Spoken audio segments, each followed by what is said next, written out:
আমরা চেষ্টা করছি ভোটের পার্সেন্টেজ যাতে আরও বাড়ানো যায়, সমস্ত রকম অ্যারেঞ্জমেন্ট আমাদের নেতৃত্বরা করছে। বৃষ্টি, সকাল থেকে প্রচুর বৃষ্টি হয়েছে, এরপরে ভোটের পার্সেন্টেজ বাড়বে। দেখুন, আমি আমার প্রশাসনকে, নির্বাচন কমিশনকে ধন্যবাদ জানাই। এখন পর্যন্ত ভোট খুব ভালোভাবে, সুস্থভাবে মানুষ দিতে পারছে। সবার কাছে আমার বার্তা যে আপনারা নির্ভয়ে, নিঃসংকোচে আপনাদের সবথেকে বড় অধিকার সংবিধানের ভোটাধিকার, সেটা প্রয়োগ। বিজেপি এজেন্ট বসাতে পারছে না, সেটা তো আমাদের দোষ নেই। বিজেপির উচিত, আমরা যেরকম মাটি কামড়ে সংগঠনকে শক্তিশালী করেছি, আমাদের প্রত্যেকটা বুথে বুথে এজেন্ট আছে, সংগঠনের কাজ করুক। আর সেটা ওরা এজেন্ট বসাতে পারছে না, সেটা আমাদের দেখার বিষয় নেই।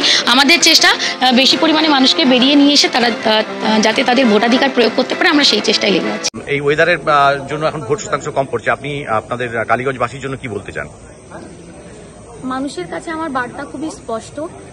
গণতন্ত্রে ভোটাধিকার আপনাদের সর্বোচ্চ অধিকার, এবং আপনাদের ভোট দেওয়া মানেই আপনাদের কণ্ঠস্বরকে আপনারা ব্যবহার করুন এবং আগামী দিনে একটা সুন্দর উন্নয়নমুখী শক্তিশালী কালীগঞ্জকে গড়ে তুলুন। এবং আপনাদের যে আঙুলের ছাপ হবে আজকের ইভিএমে, সেটা আগামী দিনে কালীগঞ্জের রূপরেখাকে নিয়ন্ত্রণ করবে, কালীগঞ্জের ভবিষ্যৎকে নির্ধারণ করবে। তো আসুন, আপনারা নির্ভয়ে, নির্বিঘ্নে, নিঃসংকোচে আপনাদের ভোটাধিকার প্রয়োগ করুন। একটা সঠিক ক্যান্ডিডেটকে বেছে নিন আগামী দিনে কালীগঞ্জকে আরও শক্তিশালী করার জন্য।